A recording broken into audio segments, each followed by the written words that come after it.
how can you tell if somebody is a psychopath?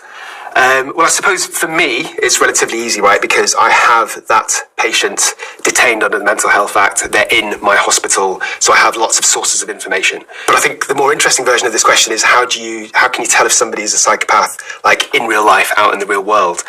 And my answer to that, I think, is actually it's quite difficult because psychopaths, by their very nature, are quite manipulative and they're good at camouflaging themselves. But there are telltale signs.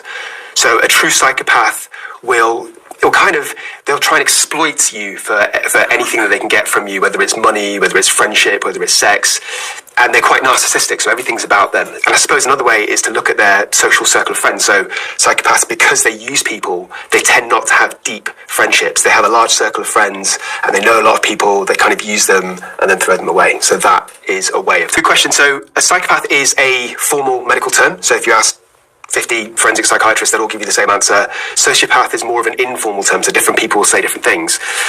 In terms of the similarities, they manipulate, they lack empathy, they don't care about other people, and they will stab other people in the back. In terms of the differences, sociopaths are less able to contain their emotions, right? So if you piss off a psychopath, they will get revenge on you later. Their revenge is a dish that's served cold, whereas a sociopath they can't contain their emotions, they'll blurt out what they're feeling, and they'll get angry at you. And also, sociopaths tend to have lower IQs and they live on the fringes of society. So psychopaths can blend in a lot easier in everyday life. So they could be your next door neighbour, they could be on your golf team. What is the criteria for Broadmoor? So Broadmoor is a high secure hospital. The criteria tend to be, well, first of all, you have to have a mental illness, right? So there has to be a reason for you to have a psychiatrist, a forensic psychiatrist, and a team of nurses, physiotherapists, occupational therapists to treat you in the first place. You have to have a mental illness that can be treated through medication, through therapy.